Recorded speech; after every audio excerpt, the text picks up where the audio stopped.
자, 오늘은 복음서 강의 68번째 시간 산상수훈 33번째 시간으로 오늘 말씀 제목은 거룩한 것을 아는 지혜. 제목이 뭐라고요? 거룩한 것을 아는 지혜라는 제목으로 여러분과 함께 말씀을 나눌 것입니다. 전하는 저도 은혜를 받고 여러분도 들으시면서 함께 큰 은혜를 받고 성령 충만한 은혜가 오늘 우리 교회에 충만히 임하시기를 예수 그리스도의 이름으로 축원합니다.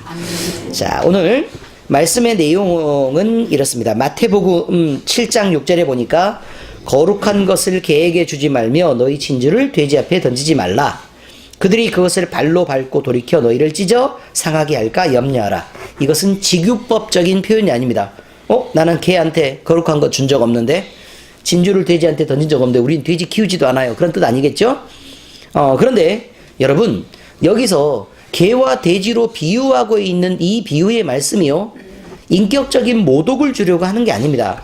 그러니까 이것은 누구랑 비교하기 위한 거냐면 거룩한 것에 대한 가치와 그것을 받는 자들에 대한 그 값어치의 간격을 말하고 있는 거예요. 그러니까 얼마만큼 충분한 간격. 예를 들면 우리 이 반주기가 지금 이렇게 있잖아요. 반주기가 있는데 어떤 교회에서 이렇게 말하죠. 파이프 오르간과 반주기 둘 중에 우리가 고급 반주기를 명성교회에 선물을 해드릴게요, 이렇게 얘기를 하면 그런 쓰레기 같은 걸 갖고 오고 있어 라고 얘기를 할 수 있잖아요. 그죠? 이런 표현이란 말이에요. 가치가 너무 많이 차이가 나면 이것을 그렇게 표현하고 있다는 것을 여러분들이 알아둬야 합니다. 먼저 이 말씀을 먼저 드립니다. 괜히 자존심 상해하지 마시고. 자, 그런데 우리는 성경 말씀을 바르게 알기 위해서 거룩함이란 언제 쓰는 말인가라는 것들도 먼저 알아둬야 될 필요가 있겠죠. 자, 그래서 거룩함에 대해서 제가 얘기를 먼저 해드리려고 합니다. 언제 거룩함이 쓰이는 말인가? 거룩이란 말은 결론을 먼저 말씀드리면 하나님이 가진 고유한 성품입니다. 그러니까 하나님 외에는 거룩이라는 다른 말을 쓸 수가 없습니다. 그러니까 예를 들어 영어에서도 그렇게 말하죠. ST라고 돼 있는 것들이 이렇게 맨날 있어요. ST. 그게 뭐예요? 세인트라고 돼 있죠. 그죠? 세인트. 그럼 그게 거룩하다 이런 표현이거든요. 근데 사람한테 이 사람은 잘 살았으니까 거룩하다, 성자다 이렇게 얘기하고, 누구는 천주교회를 제사의식을 인정하면서 천주교회 신도수를 늘렸으니까 거룩하다 이런 말을 쓰면 돼요, 안 돼요? 말도 안 되는 얘기라 그 말이에요, 이런 표현들은. 그러니까 거룩함이란 하나님의 고유한 성품인 것을 먼저 여러분들이 알아두셔야 합니다. 그래서 하나님과 딱 붙어 있으면 거룩이 묻겠죠. 그렇죠? 그런 뜻입니다. 자, 하나님은 호렙산에서, 그러니까 지금으로 말하면 이제 시내산이에요. 시내산.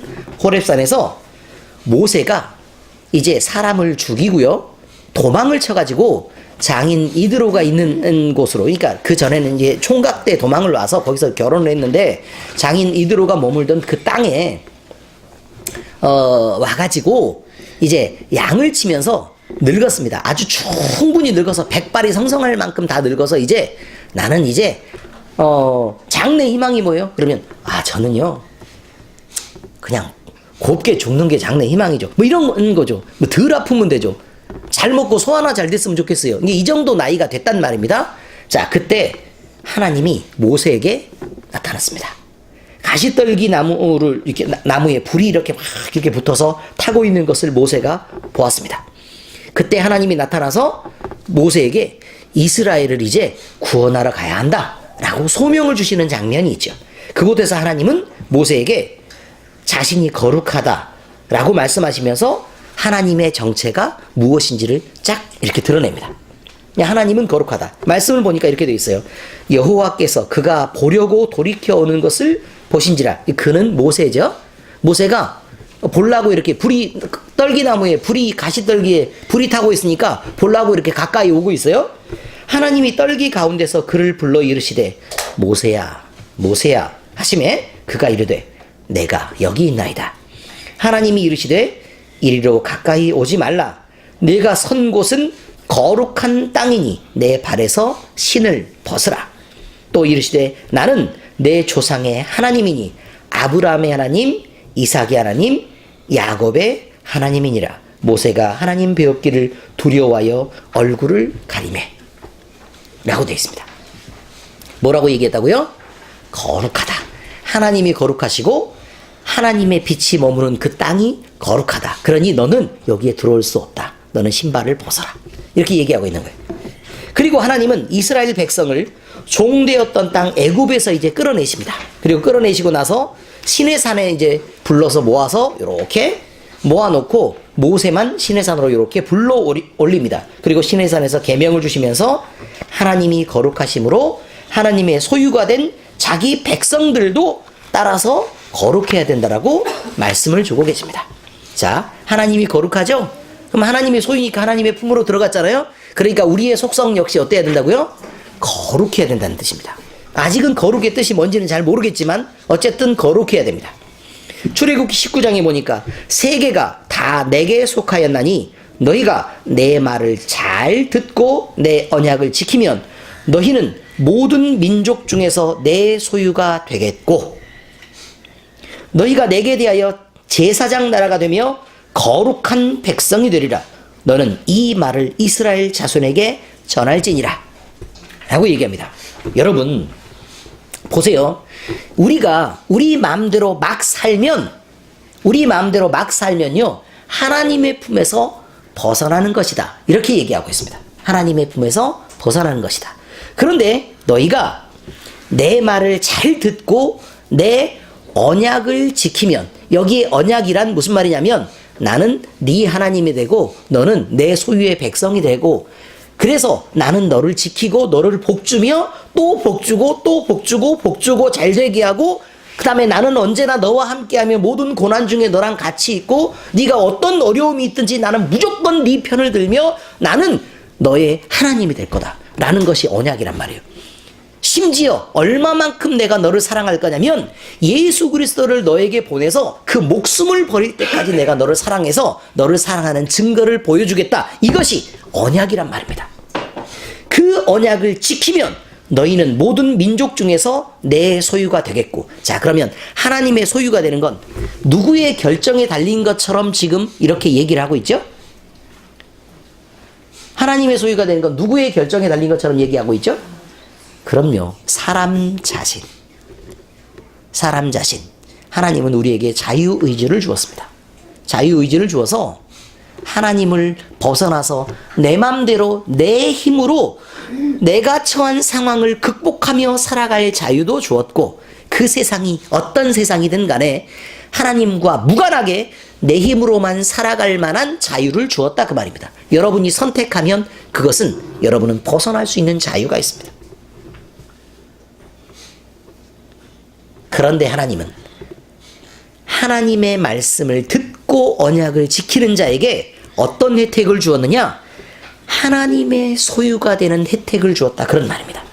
근데 이것은 많은 사람들이 생각할 때 이기적으로 생각하면 내가 내 마음대로 하고 싶은데 왜 하나님 마음대로 하나님의 언약을 지키고 그렇게 마음대로 하라는 거야? 나는 그거 싫어. 그러면 마음대로 살으셔도 괜찮습니다. 언약 벗어나서 그 바깥쪽에 내가 주인 되고 내 목적대로 내 생각대로 내가 처한 환경들을 내 힘으로 극복하면서 그렇게 살아도 마음대로 살아도 괜찮습니다. 여러분이 자유가 있으니까요 마음대로 사셔도 괜찮습니다. 그러나 그렇게 살면 한 가지 분명한 것은 하나님의 소유가 되지 못합니다. 그러면 그 약속 안에 머무르지도 못하고 그 혜택 안에 머무르지 못합니다. 그러므로 여러분이 하나님 품으로 들어오실까 말 것인가의 자유를 여러분에게 주었으니까 여러분은 선택하면 됩니다. 단 이것은 안 됩니다. 한쪽에 발을 딛고 반대쪽에 발을 디뎌서 나는 약간 이쪽에도 있고 약간 이쪽에도 있으면서 어느 쪽이라도 쉽게 갈아탈 수 있는 준비를 해놓고 있을 거야. 지진이 일어나면요 양쪽이 쫙 갈라지게 됩니다.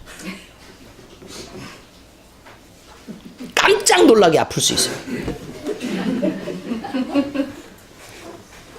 결국 분리되게 되어 있습니다. 그래서 하나님은 하나님을 선택하고 하나님의 약속 안에 있는 자들에게 하나님의 소유가 되는 혜택을 주시기로 하셨습니다. 그런데 그래서 하나님은 하나님을 예배하는 모든 제사에서 예배자를 구분하고 또 모든 예배 기구도 구분하고 그 장소도 구분하고 예물도 구분하고 예배 모임 자체도 거룩하게 구분하셨습니다. 다른 것들을 범하는 것은요, 예를 들어 뭐 누구한테 뭐 잘못하고 누구 물건을 뺏고 그 다음에 심지어는 사람을 죽인 것도 실수로 죽이면 가서 제단에 뿔을 잡으면 구제할 방법이 있습니다. 그런데요, 이렇게 다른 것에서는 관용이 있었으나 하나님을 예배하는 거룩함에서 문제가 생겼을 때에는 그 누구라도 반드시 죽음 외에는 갚을 방법이 없었습니다. 이것이 하나님이 이미 거룩한 것인데 그 거룩함에 속해야 되는 이들의 의무이기도 한 것입니다. 그래서 쉽지가 않습니다. 다윗은 성령 충만한 그의 시에서 하나님을 거룩한 분이라고 노래하고 찬양하고 있습니다. 시편에 보니까요, 여호와의 산에 오를 자 누구며 그의 거룩한 곳에 설 자가 누구인가? 곧 손이 깨끗하며 마음이 청결하며 뜻을 허탄한 데 두지 아니하며 거짓 맹세하지 아니하는 자로다. 그는 여호와께 복을 받고 구원의 하나님께 의를 얻으리니 이는 여호와를 찾는 족속이요 야곱의 하나님의 얼굴을 구하는 자로다.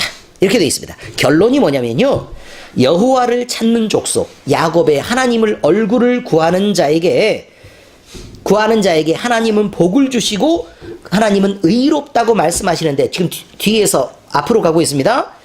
그런 사람들은 어떤 행동이 자기 행동에서 드러나냐면 손이 깨끗하며 마음이 청결하며 뜻을 허탄한 데 두지 아니하며 거짓 맹세하지 않는다.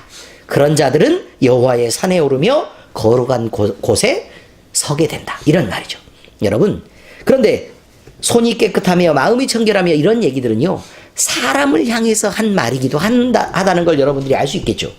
한마디로 하나님을 사랑한다고 하면서 마음이 모질고 사람에게 함부로 하고 그 사람을 가치 있는 사람으로 인정하지 않고 비교해서 이 사람은 나보다 좀 못한 거 아니야? 라고 마음에 그런 생각을 품는 사람들은 일체 하나님의 산에 오를 자격이 없는 자들이라, 그런 말입니다.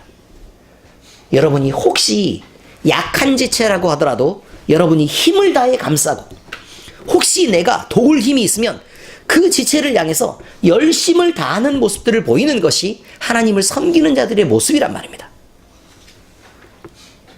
그런데도 꼭 거들먹거리지 못해서 안달이고 더 높은 자리를 차지하지 못해서 안달이고 더 중요한 사람으로 인정받지 못해서 안달이면 그 사람은 교회에서는 사람들 보기에 중요한 사람으로 인정받을 수 있을지 몰라도 성경 말씀에 따르면 약속을 벗어난 자입니다.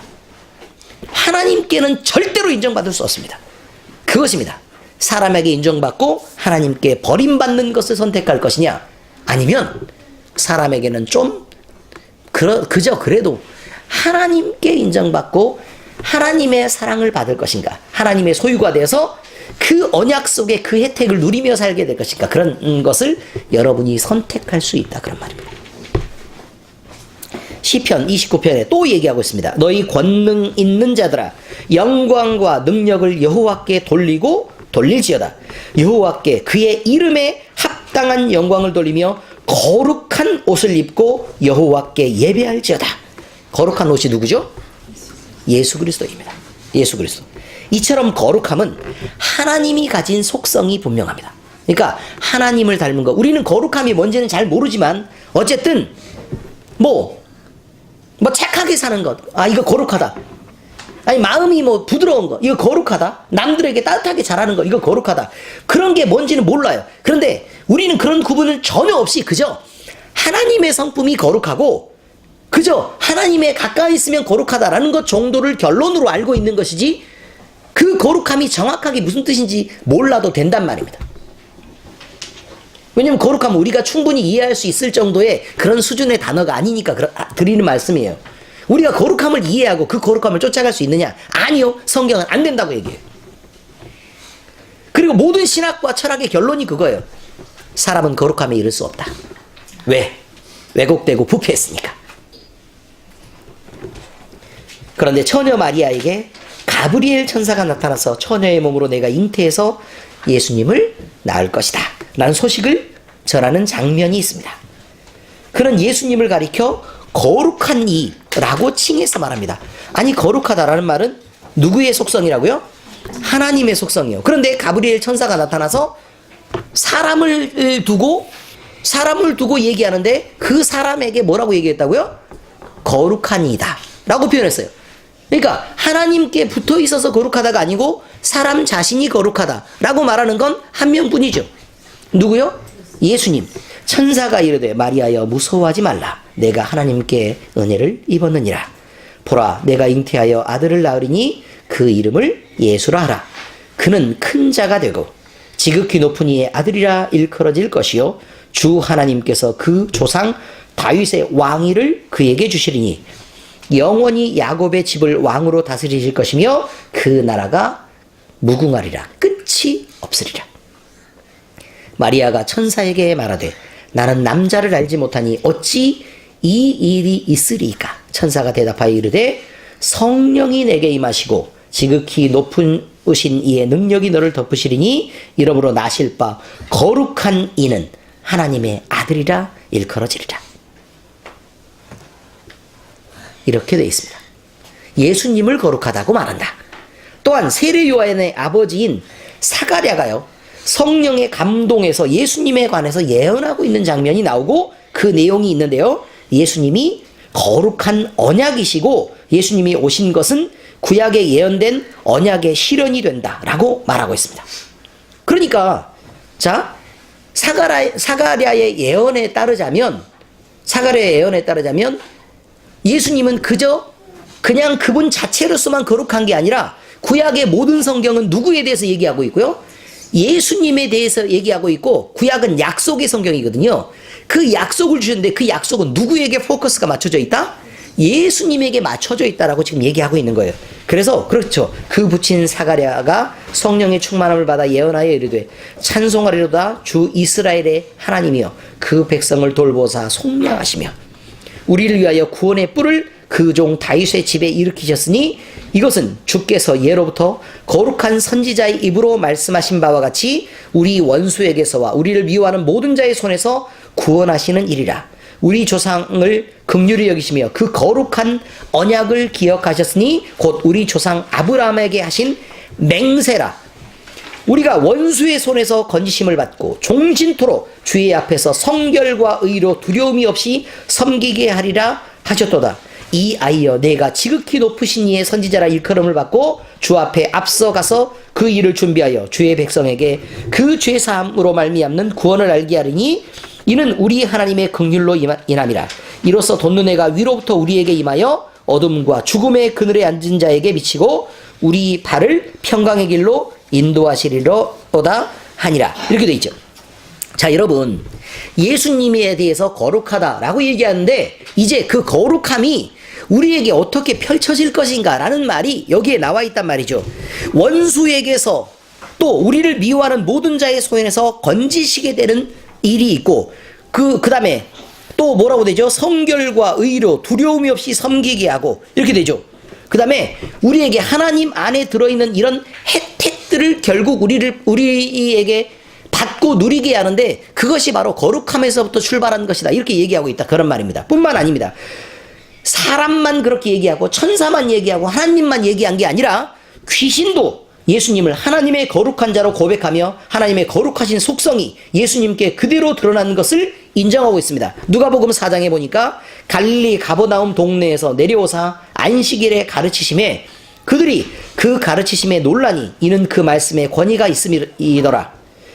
회당에서 더러운 귀신 들린 사람이 있어 크게 소리질러 이르되 아 나사렛 예수여 우리가 당신과 무슨 상관이 있나이까 우리를 멸하려 왔나이까 나는 당신이 누구인 줄 아노니 하나님의 거룩한 자니이다.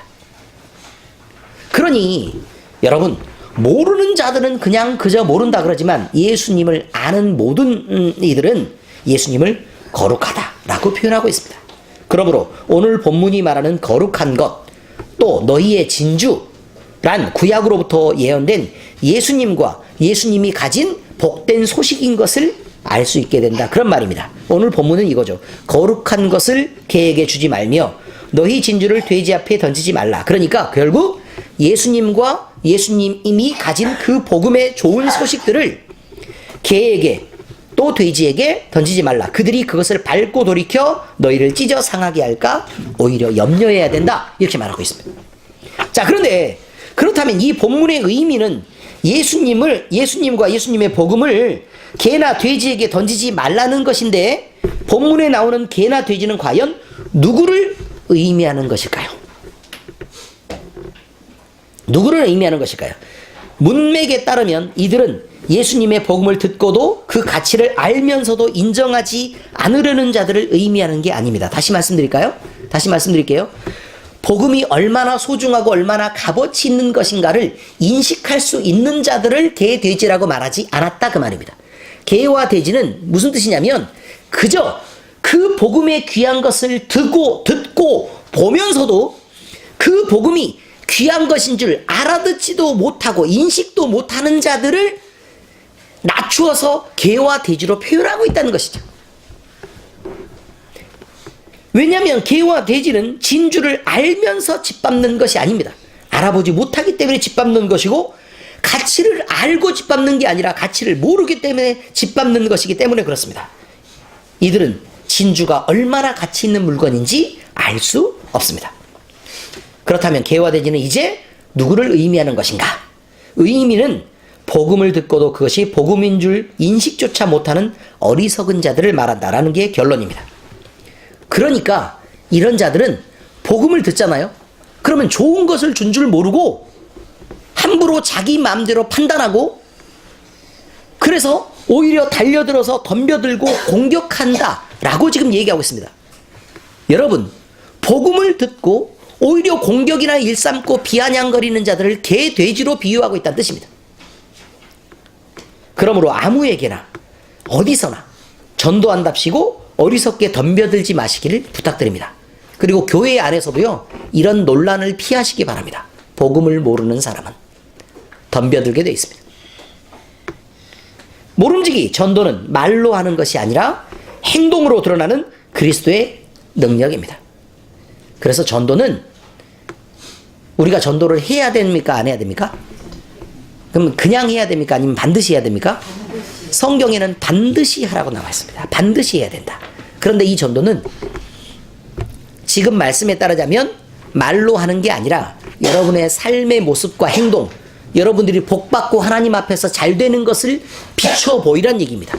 그리고 사람들이 부러워서 저긴 도대체 뭐가 있는데 저렇게 좋은 냄새가 나고, 뭐가 있는데 저렇게 빛이 막 나고 막 찬란하고 막, 응? 나도 저기 한번 가보고 싶다 라는 생각이 들어야 정상이란 말입니다. 이게 전도입니다. 구질구질하게 살면서 말로 나는 구질구질해도 복음은 가치 있어요 라고 말하지 말란 말이죠. 나는 이기적이고 못나게 사는데 하나님은 용서하라 그랬으니까 나 보지 말고 하나님 보고 가서 예수 믿으세요, 이렇게 말하지 말란 얘기죠. 이렇게 복음은 하나님과 멀어진 인간이 이제 하나님께 나아갈 수 있다는 소식을 갖고 있다는 것을 말합니다. 우리가 하나님과 구분된 자가 아닙니다. 베드로전서 2장에 보니까 사람에게는 버림받았으나 하나님께는 택하심을 입은 보배로운 산돌이신 예수께 나아가 너희도 산돌같이 신령한 집으로 세워지고, 우리가 뭐로 세워진다고요? 신령한 집, 다시 말해서 성전으로 세워지고 예수 그리스도로 말미암아 하나님이 기쁘게 받으실 신령한 제사를 드릴 거룩한 제사장이 될지니라. 제사장이 뭐 하는 거예요? 사람들을 대신해서 하나님께 나아가는 거예요. 그러니 우리는 제사장이 된다는 얘기는 하나님께 나아갈 수 있는 자격을 가진 자가 된다, 그런 말이죠. 그런데 그냥 나아가는 게 아니라 많은 사람들이 우리 뒤에 다 이게 대롱대롱 매달려 있단 말입니다. 그래서 우리가 많은 사람들을 책임을 지는 위치에 있다는 뜻이에요. 그러나 너희는 택하신 족속이요 왕같은 제사장들이요 거룩한 나라요 그의 소유가 된 백성이니 이는 너희를 어두운 데서 불러내어 그의 기이한 빛에 들어가게 하신 이에 아름다운 덕을 선포하게 하려 하심이라. 전도네요. 그렇지 않습니까? 전도네, 전도. 선포하게 하려 하심이라. 근데 그 선포는 어떻게 선포한다고요? 어떻게 선포한다고요? 말로 아니고 우리에게 나타난 신기한 회복, 우리에게 나타난 기적 같은 능력, 우리에게 나타난 말도 안 되는 복들, 이런 걸로 사람들에게 증거를 삼아야 된다, 그런 말입니다. 이게 우리의 노력으로 이루어지는 걸까요? 아닙니다. 그저 우리는 선택으로 끝입니다. 나는 하나님의 품으로 들어가서 그의 백성이 될 거야 라는 걸 선택하면 하나님은 그의 약속대로 우리를 소유 삼고, 그 다음에 그때부터 우리를 만들어내시고 또 거룩하게 하시고 또 복을 주시고 여러 가지 혜택을 쏟아붓겠다, 그런 말입니다. 그래서 너희가 전에는 백성이 아니더니 이제는 하나님의 백성이요, 전에는 긍휼을 얻지 못하였더니 이제는 긍휼을 얻은 자니라 라고 성경이 말하고 있단 말입니다. 또 복음이란 죄에 가려진 세상에서 종이 되어 살아가는 자들에게 자유를 주시는 말씀을 의미합니다. 여러분, 하나님 없이 살아보셨죠? 인생이 그렇게 녹록하시던가요? 하나님 없이 살던 세상이 그렇게까지 마음이 편하던가요? 하나님 없이 사는 세상이 내 힘으로 사니까 그렇게까지 만족스럽고 그렇게까지 자유가 있던가요? 제가 보는 많은 분들은, 지금 여기에 계신 분들도 마찬가지예요. 그 전에 말도 안 되게 불행하고 답답하고 힘들고 경제적으로까지 너무너무 어렵고 힘든 상황 속에서 있었고, 사회적인 관계 속에 가족과의 문제들 속에서 벗어나지 못하는 그 억눌림 속에서요, 몸만 자유롭고 왔다 갔다 할 수 있는 것이지 마음이 완전히 눌려서 그저 지옥 같은 삶을 살던 사람들이 여기 대부분입니다. 아닙니까? 하나님 앞에 나와서 그의 종으로 살고 있는 지금은 어떻습니까?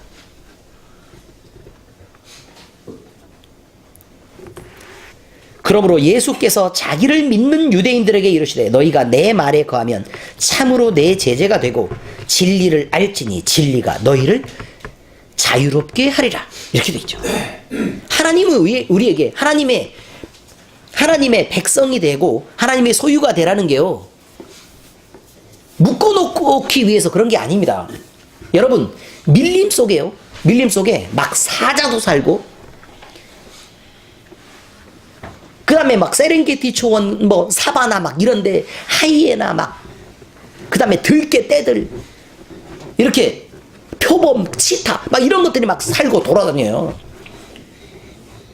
초식동물인 것처럼 알고 있었던 코뿔소는 막 덤벼서 달려들고, 물속에 조용히 있는 것 같은 하마는 막 사람을 담으로 죽인다고 그러고 있어요.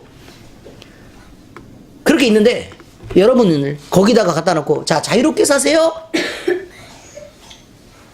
그것이 자유입니까? 아니면 여기 안전한 곳이 있으니까 좀 들어와서 마음껏 차도 타고 이렇게 돌아다니면서 마음껏 보세요 라고 얘기하는 게 자유입니까? 무엇이 자유인지를 알아야 될 거 아닙니까? 복음은 친구도 없고 소외되고 버려져서 외롭고 지친 나에게, 그런 우리에게 우리도 버려진 자가 아니다, 너는 외로운 놈이 아니다, 너도 사랑받을 자격이 있지 않냐, 또 너를 사랑하는 분이 계시지 않냐 라고 말하고 있는 것이 복음입니다. 시편에 보니까 어찌하여 악인이 하나님을 멸시하여 그의 마음에 이르기를 주는 감찰하지 아니하리라 하나이까. 그러니까 하나님이 어딨냐 이놈아 라고 말한단 말이죠. 네가 믿는 하나님이 어딨어, 응 새끼야, 말도 안 되는 소리라고 라고 얘기한단 말입니다. 악인이요. 주께서는 보셨나이다. 주는 재앙과 원한을 감찰하시고 주의 손으로 갚으려 하시오니 외로운 자가 주를 의지하나이다. 주는 벌써부터 고아를 도우는 이시니이다. 외롭고 홀로 된 것처럼 보일 때에 하나님은 우리를 도우시는 분이다, 그런 말이죠. 또 복음은 더 이상 병들고 지친 몸을 끌고 다니지 않아도 된다는 회복을 의미하고도 있습니다.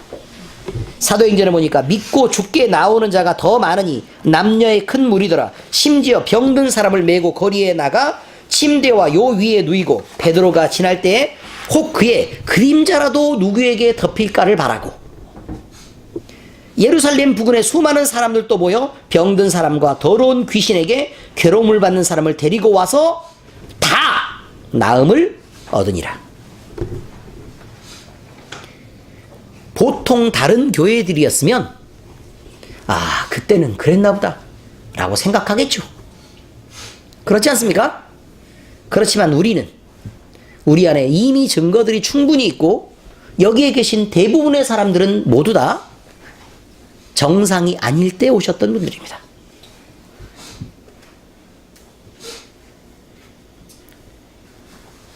다 나음을 입은 분들이야 그 말이에요. 우리 안에 증거가 있습니다. 이것이 복음입니다. 그래서 복음은 더러운 세상의 종으로 살지 않아도 되고 더 이상 외로움 때문에 시달리지 않아도 된다는 말이고 무섭고 불안해서 벌벌 떨지 않아도 된다는 말이고 우리의 삶에 위협을 느끼면서까지 혼자 싸움을 싸우지 않아도 된다는 말을 하고 있는 것입니다. 우리에게 이 사실을 주시는 분이 예수 그리스도고 이렇게 우리에게 이루어지는 것이 그리스도의 능력인 것입니다. 요한복음 14장에 말합니다. 평안을 너희에게 끼치노니. 그럼 평안은 언제 오죠? 이런 것들을 떨쳐내야 오는 것입니다. 평안을 너희에게 끼치노니 곧 나의 평안을 너희에게 주노라. 내가 너희에게 주는 것은 세상이 주는 것과 같이 아니하니라. 너희는 마음에 근심하지도 말고 두려워하지도 말라. 이렇게 말씀하고 계십니다. 그런데 안타까운 일이 있습니다. 안타까운 것은 이 자유와 생명과 평안과 은혜의 복음을 듣고도 이 복음을 멀리하고 오히려 비아냥거리고 농담 삼고 오히려 대적하는 자들이 있다는 것이 사실입니다. 이것은 참으로 저주스럽고 안타까운 일입니다. 디모데후서 3장에 보니까 얀네와 얀무레가 모세를 대적한 것 같이 그들도 진리를 대적하니 이 사람들은 그 마음이 부패한 자요 믿음에 관하여는 버림받은 자들이라. 여러분, 복음을 대적하는 자들, 복음을 비아냥거리고 복음의 가치를 훼손하는 자들에게 성경이 얘기하는 것은 이것입니다. 마음이 부패한 자들이다. 결정적인 것은 믿음에 관하여 버림받은 자들이다.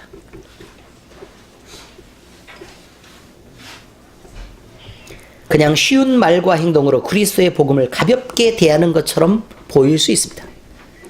그리고 자기의 구원을 의심하지도 않고 과연 내가 하나님 안에 들어있는 자인가 아닌가를 생각하지 않을 수 있습니다.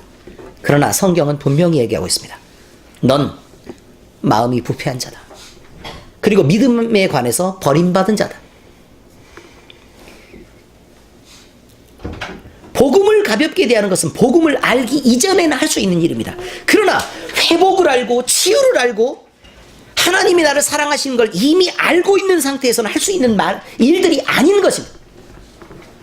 이미 그리스도의 복음을 듣고 하나님의 살아계신 기적을 만난 사람들은 복음의 무거운 가치를 알아야 된단 말입니다. 절대로 농이나 쉬운 행동들로 복음이 지닌 가치를 훼손시켜서는 안 된단 말입니다. 복음을 듣고 아는 자들은 어리석고 장난스러운 말을 멈춰야 합니다. 그리고 행동으로 가볍게 하는 행동들에서 빠져나와야 합니다. 하나님을 모르던 때처럼 행동하는 것은 무겁고 엄중한 심판이 따라오는 것이기 때문에 그렇습니다. 히브리서 10장에 이렇게 나와 있습니다. 우리가 진리를 아는 지식을 받은 후 짐짓 죄를 범한 즉 다시 속지 않은 제사가 없고 오직 무서운 마음으로 심판을 기다리는 것과 대적하는 자를 태울 맹렬한 불만 있느니라. 여러분, 복음을 받고 그 복음을 훼손하는 자들에게 무엇이 있다고요? 심판과 맹렬한 불이 있단 말입니다.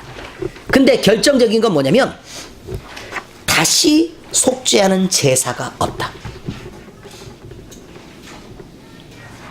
다시 속지 않은 제사가 없다. 그 전에 우리가 마음대로 아무 때나 회개하면 예수님이 용서해 주시지 뭐 라는 것을 이용해서 자기 마음대로 가볍게 처신하는 자들에게 그렇게 말하고 있습니다. 성경은. 가볍게 행동하지 마시기 바랍니다. 웬만하면 여러분의 가벼운 농을 그치고 가벼운 행동들, 복음을 비아냥거리는 것들을 멈추시기 바랍니다.